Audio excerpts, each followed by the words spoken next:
topics and opinions expressed on the following show are solely those of the hosts and their guests and not those of W4WN Radio, its employees, or affiliates. We make no recommendations or endorsements for radio show programs, services, or products mentioned on air or on our web. No liability, explicit or implied, shall be extended to W4WN Radio, its employees, or affiliates. Any questions or comments should be directed to those show hosts. Thank you for choosing W4WN Radio.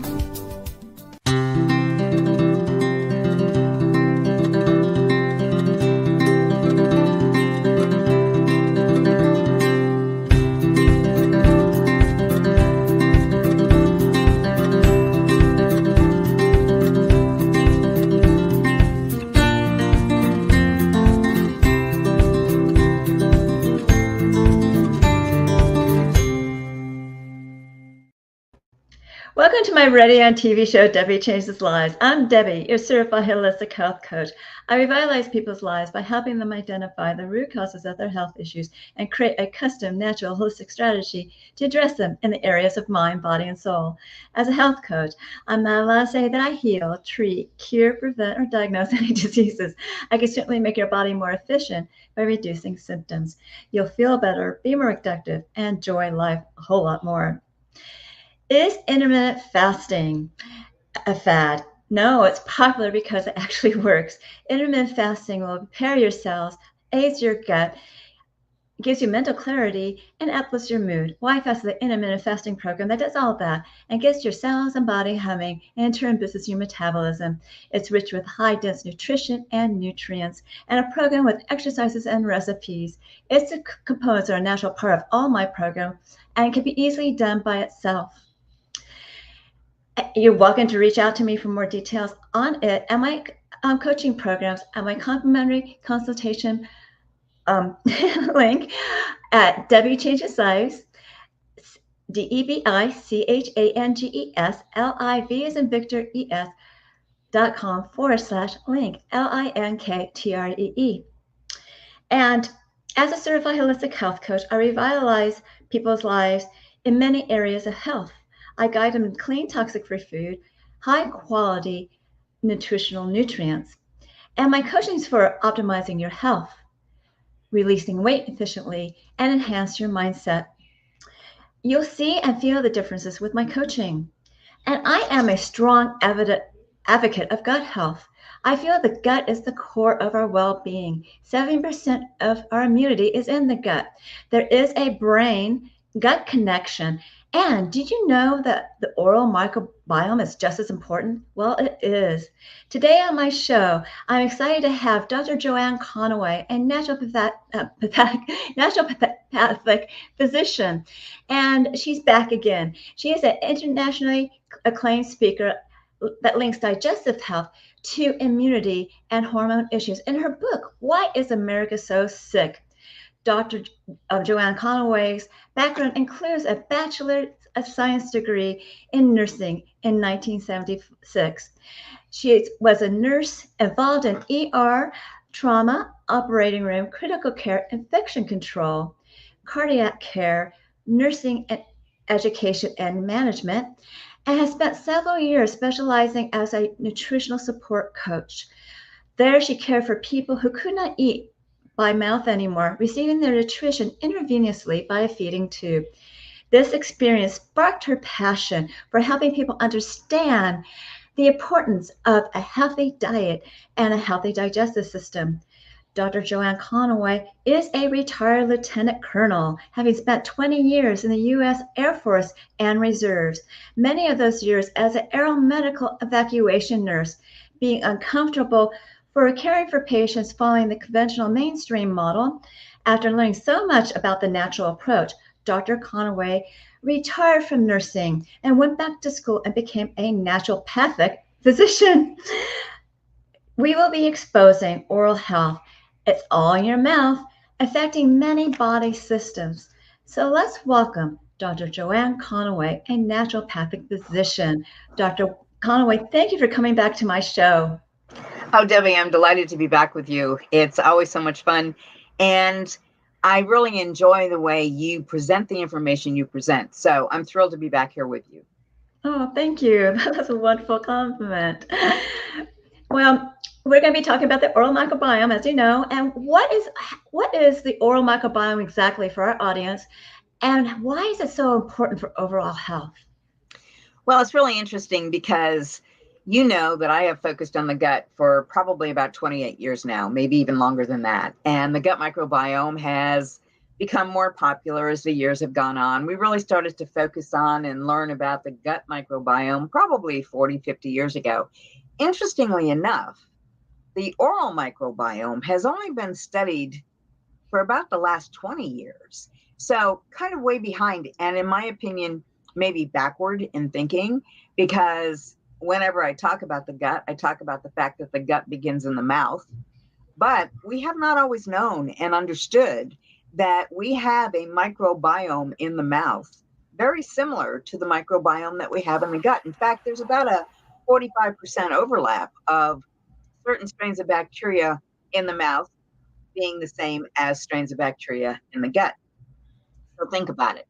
When we talk about the gut, how does anything get there? Well, it comes in through the mouth, down the esophagus, into the stomach, and into the intestines. So when we talk about the mouth microbiome, and the actual opening to the gut, we're talking about that environment where we see, again, bacteria. Now, for many, many years, we were taught that you don't want bacteria in the mouth. Well, now what we know is that is not true. And about 90% of the bacteria that are in your mouth are actually there for a reason. They serve a purpose. So, what's the purpose of the microbiome in the mouth? Well, it helps to maintain homeostasis within the mouth. We talk about homeostasis being that balance. Everything needs to be in balance. And if a person has a good, healthy balance, they are considered to have healthy homeostasis. So we have bacteria that are good. We have bacteria that are bad. We have those in various microbiomes throughout the body. Okay. We have a microbiome in our eyes, a microbiome on our skin. We have microbiomes everywhere. Okay. But in the mouth, we have, again, some 700 different strains of bacteria that have been isolated, a whole lot of them, but the majority of them are good bacteria and not bad bacteria. So that theory of killing all the bacteria in your mouth is very unhealthy, just like killing all the bacteria in your gut is also very unhealthy. The other thing that is a purpose of the oral microbiome is the fact that it will, in fact, help to protect our mouth from disease-causing pathogens. So what does that mean? That means that we've got lots of bacteria that are good and healthy that help us keep our mouths good and healthy. They also help to transport oxygen into the tissues in the mouth. They help to remineralize the teeth. They help to promote well-being in every other part of the body. It's fascinating because when I first started to delve into this research, one of the first things I heard was that 90% of chronic disease might be linked to an unhealthy mouth. Wow. And we have not always heard that, okay? No. But the research is showing us that probably 90% of chronic disease can be linked to what goes on in the mouth. So the oral microbiome, it's just that compilation of bacteria, parasites, fungi, all of those things that are living in the mouth together. And if we are keeping our oral microbiome healthy, those bacteria will help to keep us healthy. That's amazing. I didn't realize 90% that can cause chronic diseases. That's kind of scary. But again, you have to think about how do things get into the body. They get into the body through the respiratory system. They get into the body through the skin. But primarily, I mean, when we talk about the things that enter the body, the water, the food, the medicines, the majority of those things come through the mouth. Yeah. So this bacteria that in the mouth actually affects our other, parts of our body.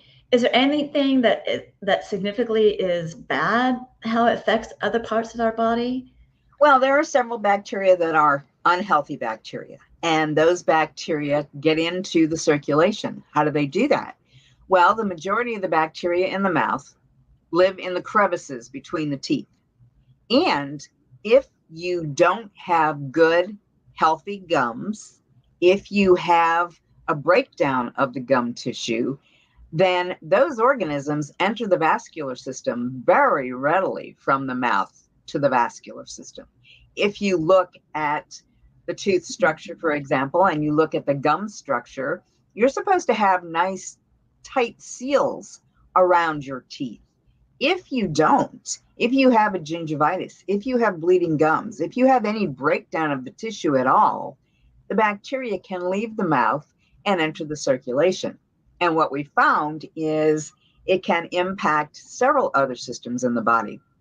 There's a lot of research, for example, being done with respect to certain bacteria causing cardiovascular issues, certain bacteria possibly causing Alzheimer's, certain bacteria that impact us in terms of diabetes and liver disease and various other different diseases. So a lot like the gut microbiome, which when we first started to learn about it, they started to do a lot of research and link it to other areas of the body.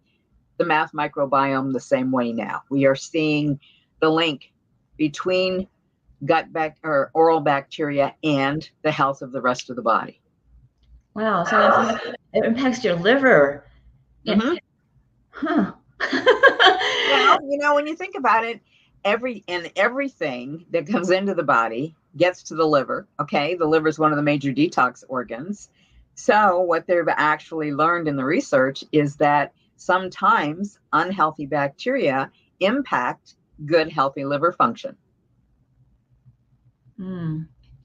So if people drink alcohol, or let's say they eat a lot of processed foods, they're at more of a risk? Very much so. People ask me all the time, well, what can I do to keep my oral microbiome healthy? And you've heard me say it over and over again. My mantra is healthy diet, healthy diet, healthy diet. And why is that? Well, what we know is that a healthy diet will feed the good, healthy bacteria. An unhealthy diet, or a diet that's loaded with preservatives, sugar, all of those things, they're going to feed the unhealthy bacteria and allow for the unhealthy bacteria to kind of get out of control. So just as with the gut microbiome and healthy diet, the oral microbiome is no different. And so what does that mean in terms of what can I eat? Well, I recommend that you eat whole foods, not prepackaged and processed foods. I recommend that you stay away from sugars, refined sugars. Absolutely stay away from refined sugars. Now, natural sugars in the form of our fruits and vegetables, especially good organic fruits and vegetables, those good healthy sugars are healthy for the body and they're healthy for the bacteria. But when you start introducing things that are the refined sugars, you're going to get into trouble, just like you get into trouble if you're giving your gut those unhealthy foods. That makes a lot of sense. That makes a lot of sense. And even though I remember learning from you that the bacteria communicates to each other. Oh, absolutely. Absolutely. This is one of the more fascinating things that we've learned in the last couple of decades is how bacteria actually do communicate. Now, first, let's start with the understanding that bacteria replicate very, very quickly, much more quickly than we can even imagine. Okay. But what we've learned is not only do they replicate very quickly, but bacteria talk to each other. Bacteria can talk to each other within their own species. They can talk to each other outside their own species. They can talk to viruses. And this is all referred to as quorum sensing. And what happens with quorum sensing is as bacteria replicate, they also replicate what we call chemical messengers or autoinducers. And these autoinducers begin to replicate. And as all this replication is going on, these bacteria come together as a community. And as a community, they can do various different things. They can create bioluminescence, for example. They can create biofilms. They can increase virulence. So it's not enough to say we have bacteria, but what we now realize is we have bacteria, and these bacteria communicate with each other and can create all of these environments and come together collectively as a whole and make a decision about what to do. That's It's horrible. That can be really horrible in some cases. But that's how they multiply faster, right? oh yeah, yeah. Yeah. Okay. And talking to each other is something that, people say, oh, that's crazy. No, it's not. They actually do communicate with each other.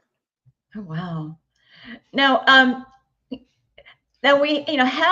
is the oral microbiome, the gut microbiome connected, and why is it significant? And does these different microbiome bacteria talk to each other, throughout the system? And Absolutely. Absolutely. And like I said, there's about a 45% overlap. Okay. So many of the bacteria in the mouth are different from what's in the gut, but many of the bacteria in the mouth are the same as the bacteria in the gut.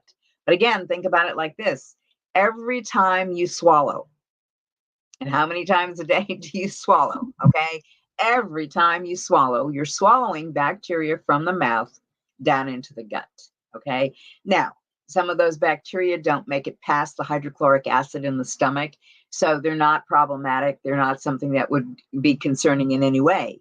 But many of them do just go right on down the intestinal tract and do what they do. So when we look at the oral microbiome and compare it to the gut microbiome, we know that the gut microbiome is trillions of organisms collectively doing their thing in the gut.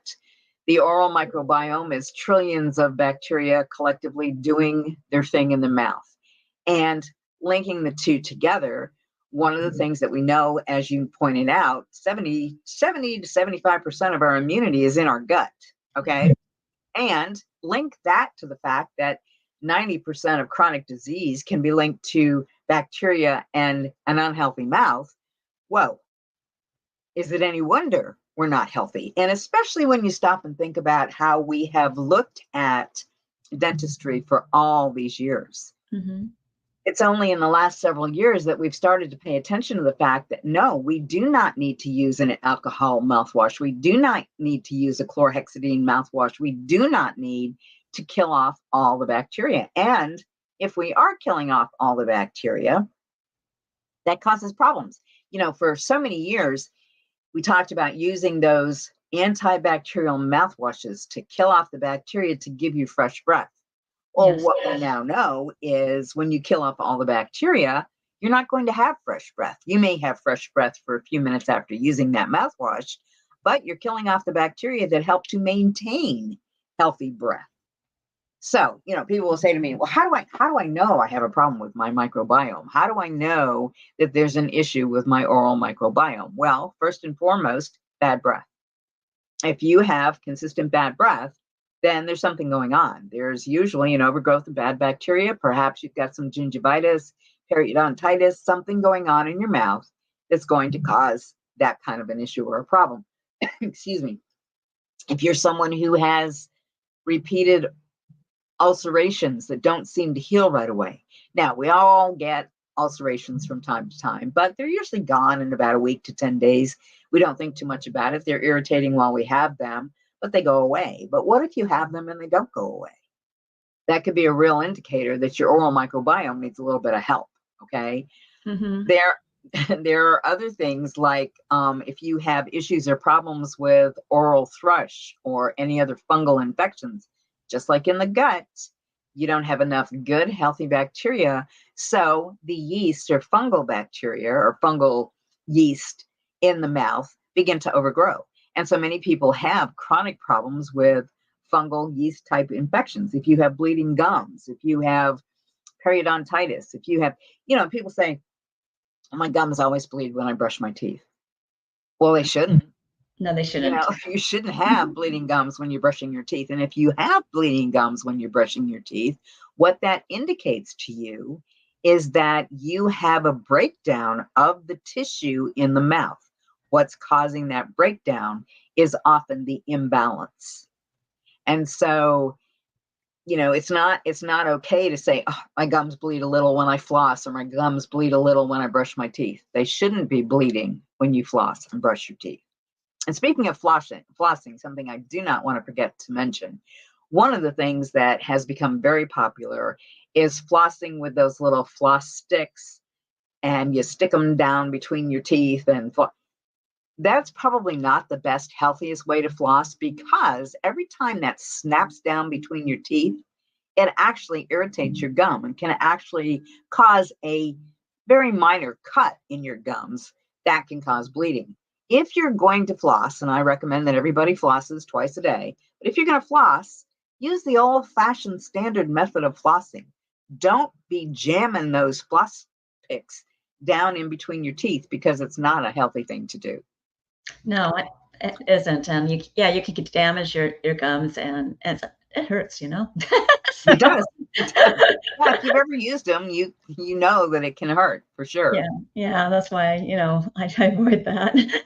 But anyway, now when it comes to oral health, how does oral health affect the cardiovascular system, metabolic and cognitive system? Because you kind of just brushed upon that. Yeah, it's interesting when we think about it. And again, we've learned this in the last couple of decades, but bacteria that are in our mouth can enter the vascular system. If they are unhealthy bacteria, they can cause problems. And there are some less desirable bacteria that live in the mouth. And people say, well, why are they even there? Well, you know what? That's one of those why questions that I've never found the good answer for. Okay. Why they're there, I don't know. I think they are probably there to help to encourage some of the good bacteria to do what they're supposed to do to once again maintain homeostasis. But if you're someone who doesn't take care of their mouth, and so you have an overgrowth or proliferation of these unhealthy mouth bacteria, they're going to enter the circulation. And so what happens when that happens is they create a situation in your body called oxidative stress, inflammation, any of those things that we can link to toxins and poisons and things that our bodies don't want. So when we look at certain diseases, I can remember when the information first came out many years back, probably 2008, maybe, talking about the link between oral bacteria and cardiovascular system health. And I can remember when that first came out, I did a lot of cardiovascular system lectures, and it became a very popular question. Can the bacteria in my mouth impact the cardiovascular system? So at the time, it was fascinating, because when you went out and did the research, what you found was just as many studies saying, yes, there was an impact, and just as many of the studies out there saying that there's not conclusive evidence. We really don't know that there is truly an impact. And what we now know is, yes, there is. And there have been repeated studies done that have actually linked certain bacteria to different types of cardiovascular issues. The other big thing is a study that came out just a couple of years ago now, and it was regarding one of the less desirable bacteria in the mouth, and it was Porphyromonas gingivalis. Okay, we call it PG, makes it easier. Okay, and so the study that came out, if you read the study, and if you would go out and you did a deep dive in the research and read the study, you were reading repeatedly the same study over and over and over again. It was just published under different headings. Okay, and what it was saying was that not only does this bacteria cause Alzheimer's disease, but there's also the release of gingipanes, and I'm not going to get into all the biochemical stuff around that. But when we talk about the gingipanes and the issues surrounding this particular bacteria and Alzheimer's, some of the research sounded pretty conclusive. And of course, we've been looking for the answer to Alzheimer's disease for many, many years. There are many theories as to why we have Alzheimer's disease. We've been looking for the answer for many years. So when these studies first came out, oh, wow, this was it. We now have found the cause. Well, interestingly enough, the majority of the research and the studies that were published by a company who actually was creating a drug to help to negate the gingipanes. Okay. So again, you have to, whenever you hear stuff like this, you have to do a deep dive. And what they found was maybe not so fast. But the other side of the coin is perhaps it's not PG, but Could it be any other bacteria or some other types of bacteria getting into the circulation, getting into the brain, and causing the issues of plaque buildup in the brain? Certainly it could. And so the majority of researchers that have taken a deep dive and really looked at this whole thing say that PG could in fact be a cause, but it is probably not the cause.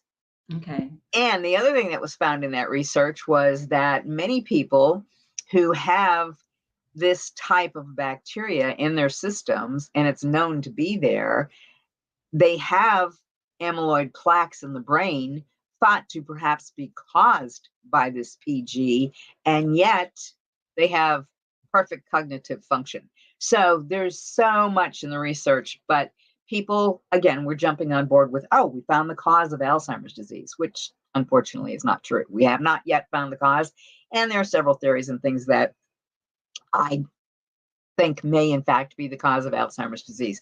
But again, as those bacteria that are unhealthy bacteria enter the circulation and get into the body, they go throughout the circulation and can impact various different parts of the body in various different ways.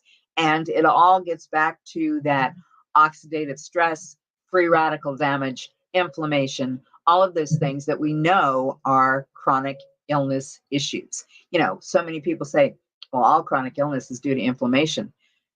Well, there's a lot linking chronic illness to inflammation, but how does the inflammation start? What is the cause of the inflammation? And so many times it's a toxin or a poison. And in the case of unhealthy bacteria, the body identifies that as a toxin or a poison, and we go after it. And so the body goes through its normal response. Inflammation is part of that normal response. And it slows down the metabolism as well. I mean, it makes it harder for people to release weight when they have so much inflammation. So much inflammation due to so many toxins. Yeah, exactly. You know? Now, we've gotten some questions from the audience. Okay. What are your thoughts about oil pulling? You know, there are two schools of thought. Some people say, it doesn't matter. It doesn't cause anything good to happen. I don't necessarily agree. I do believe that oil pulling can be very healthy. Most people don't do it correctly. Most people take a tablespoon or so of coconut oil. That's one of the more popular oil pulling oils. And they'll stick it in their mouth and they'll slosh it around their teeth for a couple of minutes and it's good to go. If you're going to do true oil pulling and get the benefit of the oil, you need to do it for about 20 minutes. And a lot of people find that they just can't put that much time into taking care of their teeth. But oil pulling has, in fact, proven to be very helpful. It helps to soothe tissue. Some people claim that it helps to whiten teeth.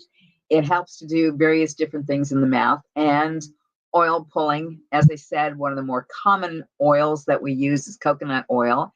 And a lot of people have seen significant benefit. And again, that coconut oil is going to help to nourish the healthy bacteria. And that's what you want to do. You want to make sure that you're nourishing the healthy bacteria. Okay, that's good. But they need to spit it out. Oh, yeah. You don't ever want to swallow it after all that. No.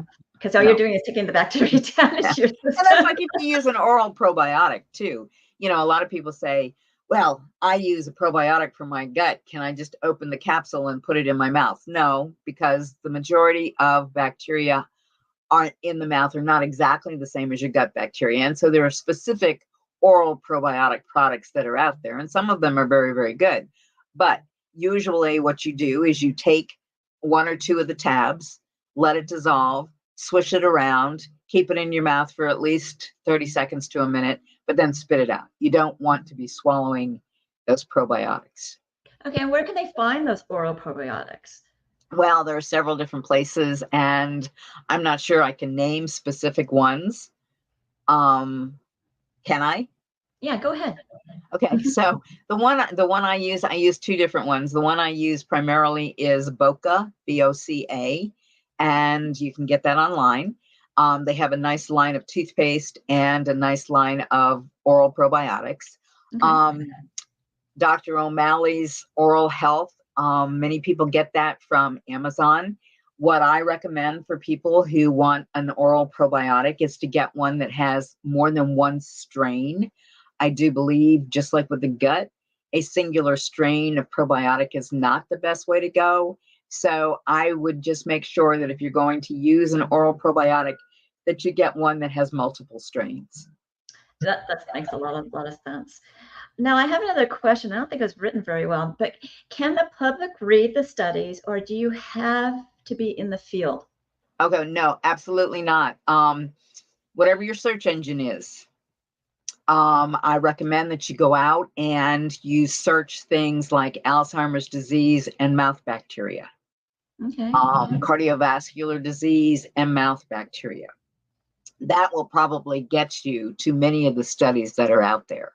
To do a real deep dive, you just have to go down the rabbit hole, if you will. You know, they all have a bibliography at the end, and you can find other studies and other articles that are written. And that's what this particular article was written from. And as you do that and go down that rabbit hole, you find out a whole lot more than you probably ever wanted to know. But no, these things are all available to the public.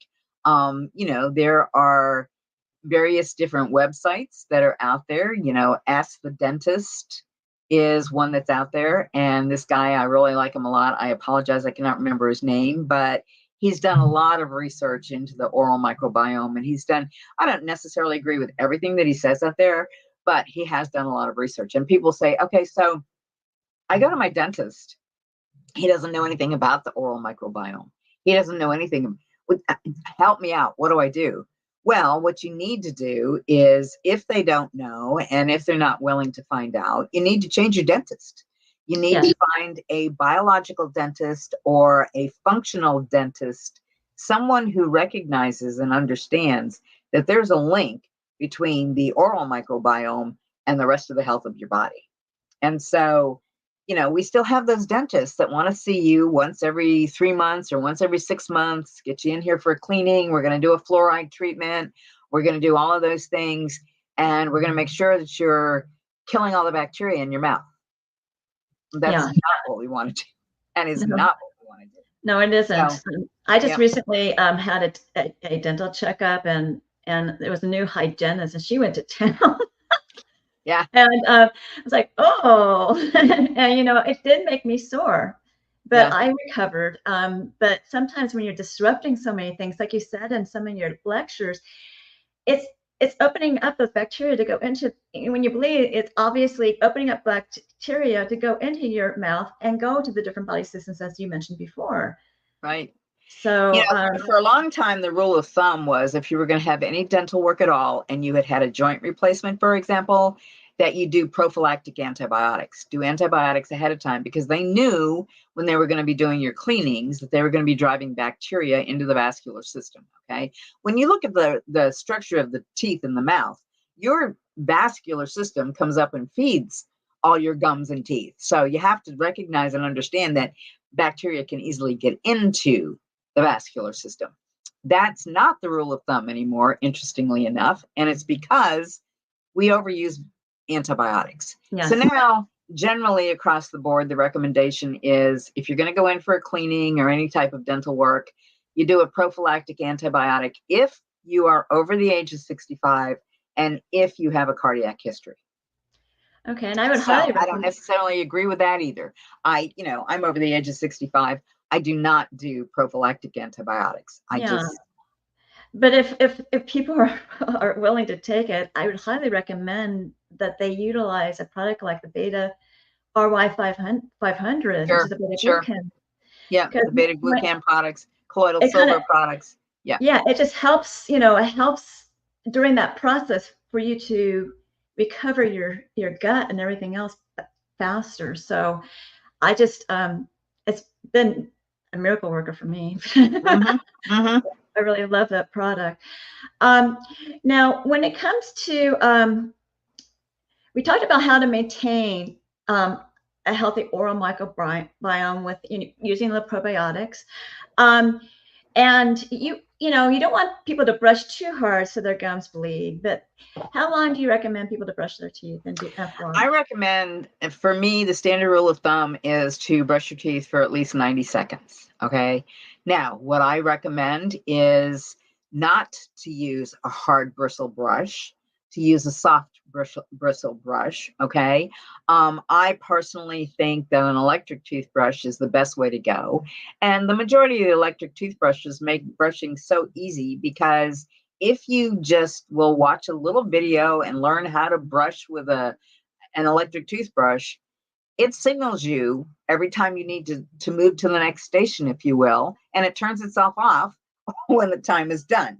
So I think it's like a great way to go in terms of teaching kids, especially how to brush their teeth. But the bottom line is you should brush your teeth twice a day. Some people say, oh, I brush my teeth after every meal. If you're doing that, you're killing off more bacteria than you need to kill off. You should brush your teeth, brush and floss twice a day. Now, the other really important thing to remember is if you are someone who is perhaps doing a juice cleanse, remember that juices are very high in acid. And because of that, if you're doing a juice cleanse, don't brush your teeth right away after drinking that juice, because the acid in the juice is already impacting your enamel in a negative way. Now you're going to brush your teeth on top of that, which actually also impacts the enamel.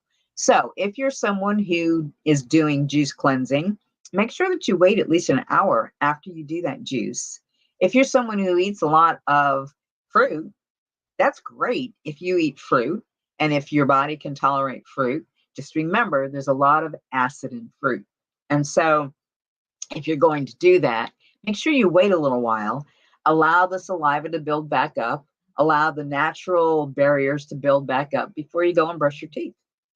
If you happen to have bulimia and you are self-inducing vomiting, again, remember that hydrochloric acid is damaging the enamel on the teeth.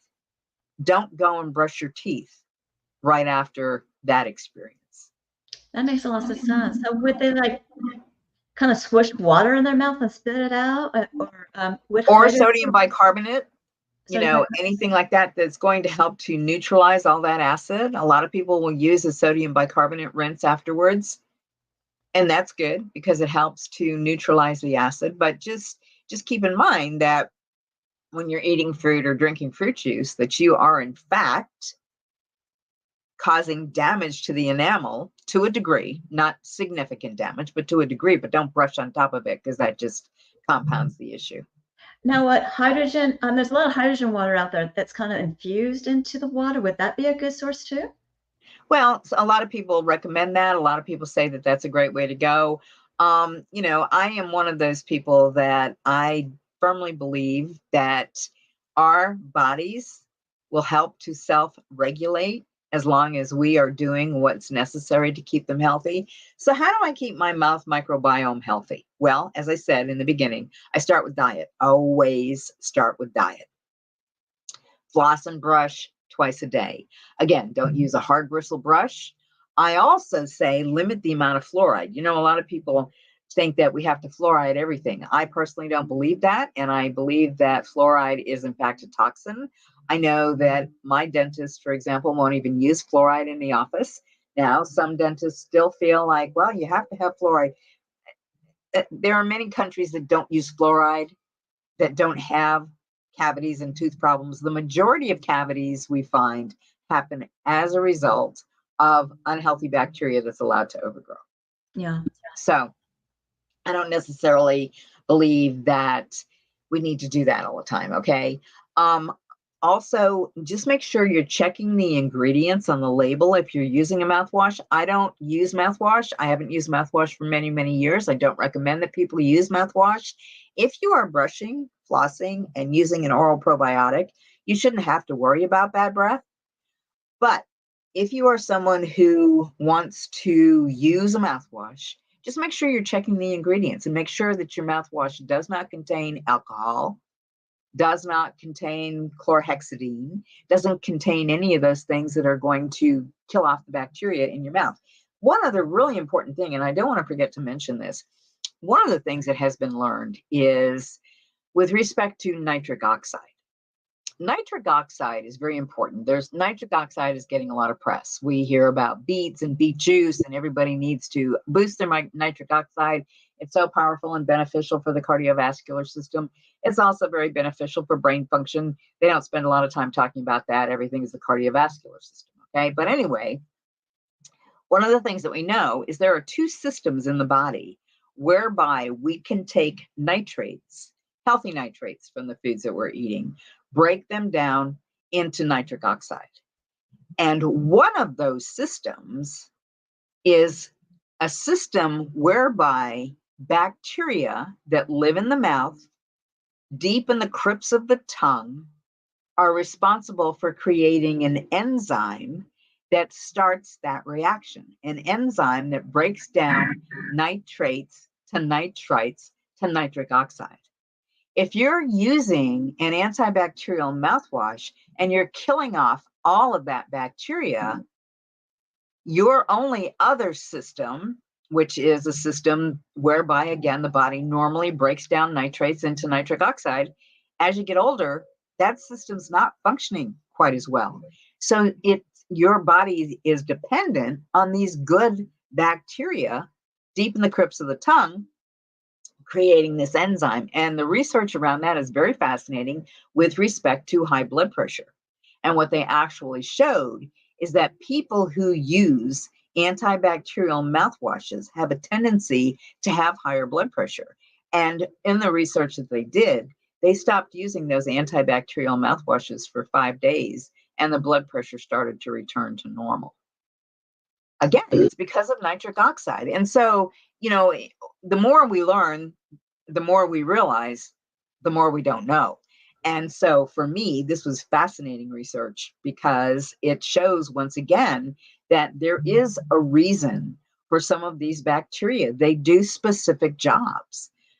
Another thing that I want to mention is, people sometimes smoke. Smoking is not good. Smoking is not healthy. Smoking will decrease the oxygen that's necessary to help keep the teeth and gums healthy, okay? So you're decreasing the oxygen if you're smoking. Well, people say, well, I don't smoke cigarettes, I vape. Vaping is just as bad in terms of decreasing that oxygen in the system. So vaping or smoking, either one, just don't do it. I mean, or if you're going to do it, just realize that you're probably not going to be healthy. And not only because you're breathing smoke into your lungs, but because you're disrupting the microbiome of the mouth. That's a really good point. Really good point. And I just love everything that you shared today. And I know you have an offer for our audience. Could you just give us a brief description of your book and where they can get it? Sure. The easiest way to get it is to go out to my website, and my website is posted right there, drjconaway.com. What I did when I wrote this book, I had, for me, the whole field of the microbiome and the gut microbiome was relatively new. And so when I first started to learn about it, I wanted to shout it from every mountain. When I started to learn just how important the gut microbiome was, I wanted everybody to know about it. And so what I did when I was finishing my ND degree, instead of doing a dissertation, I submitted the transcript and asked if I could write the book instead. And the answer to that was yes. So that's how I finished my degree. But I talked about the impact of the gut microbiome on digestive system issues and how they link to all other systems of the body. And in the book, I specifically talk about immunity and hormonal issues, because at the time for me, that was something that I had a lot of research and understanding about, and I wanted to, especially the hormones, because I had studied hormones for so many years, I wanted to see if there was a link, and there is a link. And so that's kind of what the book is all about, linking digestive issues to immunity and hormonal issues. Yeah, and I've learned so much from it, and I know everybody is going to learn a lot from it as well. So I really appreciate that you wrote the book. Well, I'm working on the next one. I just have to keep going. I just have to Yeah. keep getting it done. But, And the other one, and you mentioned it in your opening, there's a significant gut-brain connection. Okay. And so the gut-brain connection, in my opinion, is critically important for people to understand as well. So. Okay.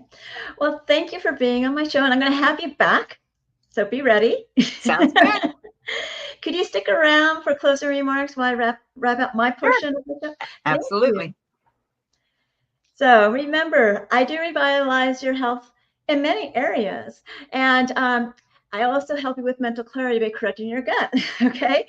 So I guide you to clean, toxic-free foods, high quality nutritional supplements will help reduce symptoms. You'll feel better, be more productive, and maybe even release some weight. And it will uplift your mood.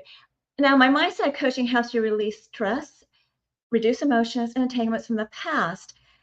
So you're pretty much is going to happen is you're going to enhance your mindset. And if you use me for health as well, you'll be also making your body more efficient. So if you want to ask me about my programs, go to my consultation button of my link tree, which is Debi, Debi, Changes, Liv as in Victor, es.com/linktree, linkttree. And when you do that, you get to know me, I get to know you, and I'll guide you to optimal health.